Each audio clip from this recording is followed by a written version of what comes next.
പ്രിയപ്പെട്ട സഹോദരി സഹോദരന്മാരെ, ഇന്ന് ഉയർപ്പ് ഞായറാഴ്ചയാണ്. ഈസ്റ്റർ തിരുനാൾ. ഈ തിരുനാളിൻ്റെ എല്ലാവിധ ആശംസകളും നിങ്ങൾക്ക് ഓരോരുത്തർക്കും ഞാൻ നേരുന്നു.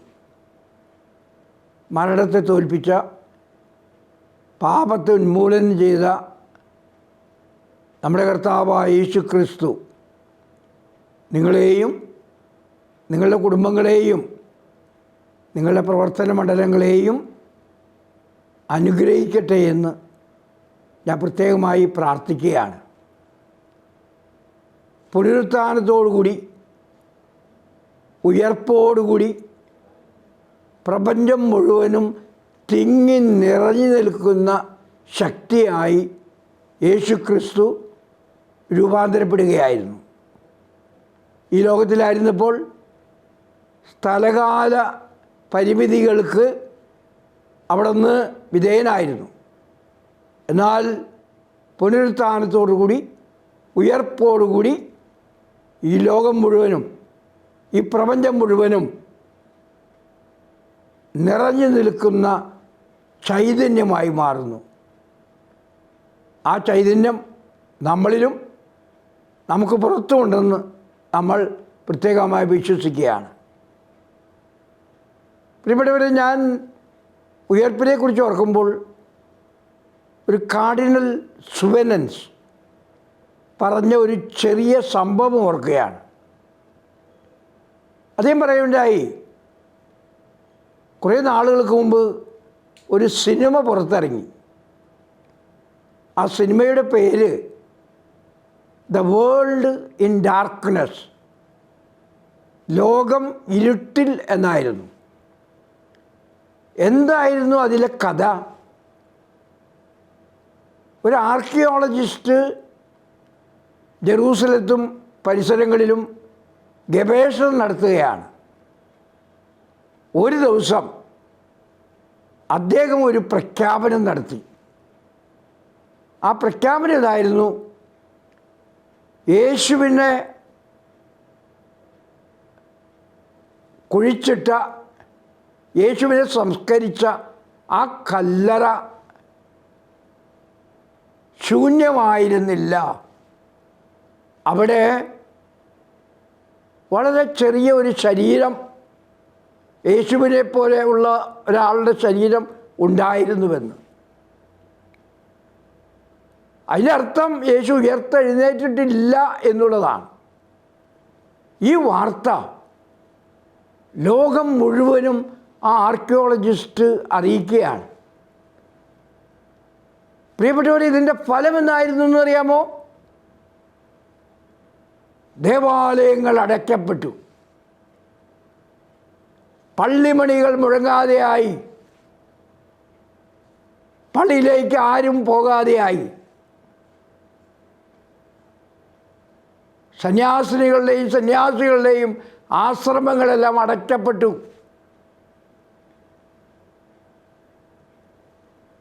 മരണത്തിനുമപ്പുറം മറ്റൊരു ജീവിതമില്ല എന്നും യേശു ഉയർത്തെഴുന്നേറ്റിട്ടില്ല എന്നും പറഞ്ഞുകൊണ്ട് എല്ലാവരും അങ്ങനെ ജീവിക്കുകയാണ്. അങ്ങനെ ജീവിക്കുന്ന അവസരത്തിൽ ഈ ആർക്കിയോളജിസ്റ്റ് മരിക്കാൻ കിടക്കുകയാണ്. ആ മരിക്കാൻ കിടക്കുന്ന അവസരത്തിൽ അദ്ദേഹം പറഞ്ഞു, ആ കല്ലറ ശൂന്യമല്ലായിരുന്നുവെന്ന് ഞാൻ പറഞ്ഞത് വെറും നുണയാണ്. ആ കല്ലറ യഥാർത്ഥത്തിൽ ശൂന്യമായിരുന്നു. അപ്പോൾ അതിൻ്റെ അർത്ഥം എന്താണ്? ഫിലിം കാണിക്കുകയാണ്, യേശുക്രിസ്തു ഉയർത്തെഴുന്നേറ്റു, യേശുക്രിസ്തു മരണത്തെ തോൽപ്പിച്ചു, പാപത്തെ ഉന്മൂലനം ചെയ്തു. എന്നിട്ട് കാർഡിനൽ സുവനൻസ് പറയുകയാണെങ്കിൽ, യേശുക്രിസ്തു മരിച്ചുവെങ്കിൽ, യേശുക്രിസ്തു ഉയർത്തെഴുന്നേറ്റുവെങ്കിൽ പള്ളിമണികൾ അതിശക്തമായി കേൾക്കട്ടെ, യേശുക്രിസ്തു ഉയർത്തെഴുന്നേറ്റുവെങ്കിൽ നമ്മുടെ ദേവാലയങ്ങൾ നിറയെ ആളുകളെ കൊണ്ട് നിറയട്ടെ. യേശുക്രിസ്തു ഉയർത്തെഴുന്നേറ്റുവെങ്കിൽ നമ്മുടെ സന്യാസ മന്ദിരങ്ങൾ മനുഷ്യരെ കൊണ്ട് നിറയട്ടെ. അങ്ങനെ ഒരു പുതുയുഗം, ഒരു പുതു സംസ്കാരം നമ്മുടെ ചുറ്റുപാടുണ്ടാകട്ടെ എന്ന് പ്രത്യേകമായിട്ട് അദ്ദേഹം പറയുകയാണ്. ചുരുക്കം പറഞ്ഞാൽ ഈ കഥ സത്യമാണോ സത്യമല്ലെന്ന് നമുക്കറിയില്ല. ആ സിനിമയുടെ കഥ എന്തുമായിക്കൊള്ളട്ടെ. പക്ഷെ ഒരു കാര്യം ആ സിനിമ നമ്മളെ വിളിച്ചറിയിക്കുന്നുണ്ട്. മനുഷ്യന് യേശുക്രിസ്തുവിൻ്റെ ഉയർപ്പിനെ പോലെ ഏറ്റവും ആവശ്യമായ മറ്റൊന്ന് ഇല്ല എന്നുള്ളത്. അതാണ് നമ്മുടെ വിശുദ്ധ പൗലോസും മറ്റുള്ളവരൊക്കെ വിളിച്ചു പറഞ്ഞത്. യേശുക്രിസ്തു മരിച്ച് ഉയർത്തെഴുന്നേറ്റിട്ടില്ലെങ്കിൽ നമ്മുടെ വിശ്വാസം വ്യർത്ഥമാണ്. അപ്പോസ്തലന്മാരുടെ പ്രഘോഷണം വെറുതെയാണ്. യേശുക്രിസ്തു മരിച്ചവരെന്ന് എഴുന്നേറ്റിട്ടില്ലെങ്കിൽ നമ്മൾ ഇന്നും പാപത്തിൻ്റെ തടവറയിലാണ്. യേശുക്രിസ്തു മരിച്ചവരിൽ നിന്നും ഉയർത്തെഴുന്നേറ്റിട്ടില്ല എങ്കിൽ നമ്മൾ ഇന്നും മരണത്തിൻ്റെ നിഴലിലാണ്. യേശുക്രിസ്തു മരിച്ചവരിൽ നിന്നും ഉയർത്തെഴുന്നേറ്റിട്ടില്ല എങ്കിൽ തീർച്ചയായിട്ടും നമുക്ക് ധാർമ്മികതയോ അതുപോലെ മറ്റു കാര്യങ്ങളോ ഒന്നും ആവശ്യം വരില്ല. മനുഷ്യന് തോന്നുന്ന പോലെ ജീവിക്കാം, തിന്നുക, കുടിക്കുക, ജീവിക്കുക, അങ്ങനെയുള്ളൊരു ആശയത്തിലേക്ക് മനുഷ്യന് വരാവുന്നതാണ്. മറിച്ച് യേശുക്രിസ്തു മരിച്ചവരിൽ നിന്ന് ഉയർത്തെഴുന്നേറ്റുവെങ്കിൽ, പാപത്തുന്മൂലനം ചെയ്തുവെങ്കിൽ, മരണത്തെ തോൽപ്പിച്ചുവെങ്കിൽ, ആ യേശുക്രിസ്തുവിനോടുകൂടി നമ്മൾ ഉയർത്തെഴുന്നേൽക്കുമെന്ന് നമ്മൾ വിശ്വസിക്കുന്നു. അപ്പോൾ തീർച്ചയായിട്ടും നമ്മുടെ ജീവിതം അതുപോലത്തെ ഒരു ജീവിതമാകണമെന്ന് അത് നമ്മളെ പഠിപ്പിക്കുകയാണ്. ഇനിയൊരു ചോദ്യം ഞാൻ ചോദിക്കുകയാണ്. യേശുക്രിസ്തു മരിച്ചവരിൽ നിന്നും ഉയർത്തെഴുന്നേറ്റു എന്നുള്ളതിന് തെളിവെന്താണ്? പലരും പലപ്പോഴും തെളിവുകൾ ചോദിക്കാറുണ്ട്. ഒന്നാമത്തെ തെളിവ് ശൂന്യമായ കല്ലറയാണ്. ആ കല്ലറ ശൂന്യമായിരുന്നു. അതെങ്ങനെ ശൂന്യമായിരുന്നു? അന്ന് തന്നെ ആളുകൾ പറയാൻ തുടങ്ങി. പറഞ്ഞതെന്താണ്? പട്ടാളക്കാർ ഉറങ്ങുന്ന സമയത്ത് യേശുവിൻ്റെ ശിഷ്യന്മാർ വന്ന് യേശുവിൻ്റെ ശവശരീരം എടുത്തുകൊണ്ട് പോയി എന്നാണ് പറഞ്ഞത്. അപ്പോൾ അന്ന് തന്നെ ഇങ്ങനത്തെ നുണക്കഥകളുണ്ടായിരുന്നു. യഥാർത്ഥത്തിൽ ആ കല്ലറ ശൂന്യമായിരുന്നു. അതൊരു നെഗറ്റീവ് അടയാളമായിട്ട് നമുക്ക് കിടക്കാൻ പറ്റും. പക്ഷേ ഒന്ന് മാത്രം നമ്മൾ വിശ്വസിച്ചാൽ മതി, ആ കല്ലറ ശൂന്യമായിരുന്നു. രണ്ടാമത്തേത്, യേശു അനേകം പേർക്ക് പ്രത്യക്ഷപ്പെട്ടു. പത്രോസിന്, തോമാസ്ലിയായിക്ക്, മേരി മാഗ്ദലിന്, അതുപോലെ ശിഷ്യന്മാർക്ക്, ധാരാളം ആളുകൾക്ക് കർത്താവ് പ്രത്യക്ഷപ്പെട്ടുകൊണ്ട് ഉയർത്തെഴുന്നേറ്റവനാണ്, ജീവിച്ചവനാണ് എന്ന് പറയുന്നത്. ഞാൻ മൃതനായിരുന്നു, പക്ഷെ ഇന്ന് ഞാൻ ഉയർത്തെഴുന്നേൽക്കപ്പെട്ടവനാണെന്ന് യേശു ഓരോരുത്തരെയും പഠിപ്പിക്കുകയായിരുന്നു. നിങ്ങൾക്ക് സമാധാനമെന്ന് പറഞ്ഞുകൊണ്ട് അടഞ്ഞെടുക്കുന്ന വാതിലുകൾ പോലും തുറന്നുകൊണ്ട് അവിടെ നിന്ന് അവരുടെ ഇടയിലേക്ക് പ്രവേശിച്ചു. അവരുടെ മനസ്സിലും അവരുടെ ഹൃദയത്തിലും പ്രവേശിക്കുകയുണ്ടായി. മൂന്നാമതായിട്ട് യേശു ഉയർത്തെഴുന്നേറ്റു എന്നുള്ളതിന് ഏറ്റവും വലിയ തെളിവ് ശാവൂൽ എന്ന് വിളിക്കപ്പെടുന്ന പൗലോസിൻ്റെ മാനസാന്തരമാണ്. ക്രിസ്ത്യാനികളെ പീഡിപ്പിച്ചുകൊണ്ട് നടന്ന ആ മനുഷ്യൻ യേശുക്രിസ്തുവിനെ കണ്ടുമുട്ടി. അതിൻ്റെ ഫലമായിട്ട് ഉത്തിതനും പീഡിതനും ക്രൂശിതനുമായ യേശുക്രിസ്തുവിനെ കുറിച്ച് അദ്ദേഹം മാനസാന്തരപ്പെട്ട് പ്രസംഗിക്കാൻ തുടങ്ങി. അദ്ദേഹത്തിൻ്റെ മാനസാന്തരം കാണിക്കുന്നത് ഉയർത്തെഴുന്നേറ്റ ക്രിസ്തുവിനെ അദ്ദേഹം കണ്ടു എന്നുള്ളതാണ്. അതുപോലെ മറ്റൊന്ന്, യേശുക്രിസ്തു ഉയർത്തെഴുന്നേറ്റു എന്നുള്ള തെളിവ് ഈ അപ്പോസ്തലന്മാരിലുണ്ടായ മാറ്റമാണ്.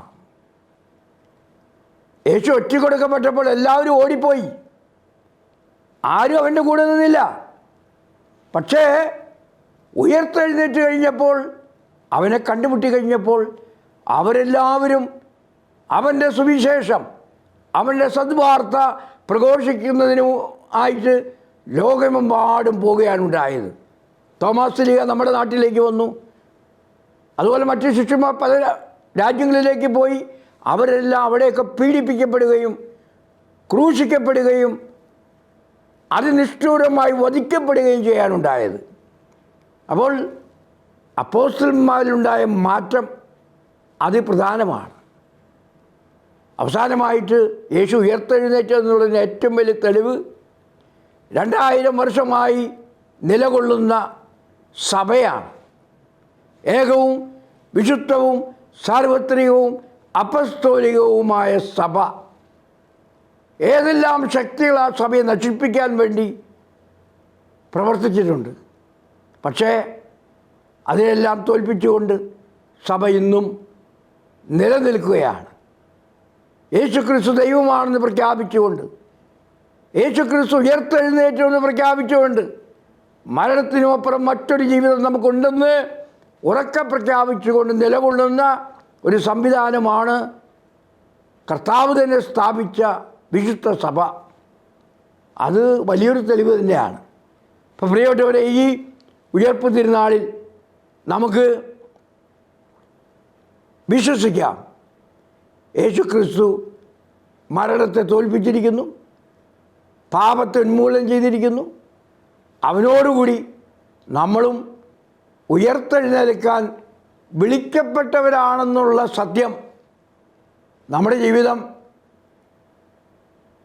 മണ്ണിലേക്ക് പോയി മണ്ണായി തീരുവാൻ ഉള്ളത് മാത്രമല്ല, മറിച്ച് ആ മണ്ണിൽ നിന്ന് ഉയർത്തെഴുന്നേറ്റ് ദൈവത്തോടൊപ്പം ക്രിസ്തുവിനോടൊപ്പം ജീവിക്കുവാനുള്ളതാണെന്ന് നമ്മൾ വിശ്വസിക്കുന്നു. ഈ ഈസ്റ്ററിൽ നമുക്ക് വേണ്ടത്, വലിയൊരു ചിന്തകൻ പറഞ്ഞതാണ്, ഈസ്റ്റർ കണ്ണുകളാണെന്ന്. എന്താണ് ഈസ്റ്റർ കണ്ണുകൾ എന്ന് പറഞ്ഞാൽ? കോഴിമുട്ടയിൽ കോഴിക്കുഞ്ഞിനെ കാണാൻ പറ്റുക, പട്ടുനൂൽപ്പുഴുവിൽ പൂമ്പാറ്റയെ കാണാൻ പറ്റുക, കാൽവരിയിൽ ഉയർപ്പ് കാണുവാൻ പറ്റുക, ദുഃഖവെള്ളിയിൽ ഉയർപ്പ് ഞായറാഴ്ച കാണാൻ പറ്റുക. അതായത് കാണുന്നതിനപ്പുറം കാണുവാനുള്ള ശക്തിയാണ് നമുക്ക് വേണ്ടത്. അതിന് നമുക്ക് വേണ്ടത് ഈസ്റ്റർ കണ്ണുകളാണ്. ഈ ഉയർപ്പ് തിരുനാൾ ആഘോഷിക്കുമ്പോൾ നമുക്കെല്ലാവർക്കും പ്രാർത്ഥിക്കാം, ദൈവമേ ഞങ്ങൾക്കെല്ലാവർക്കും ഈസ്റ്റർ കണ്ണുകൾ തരണമേ.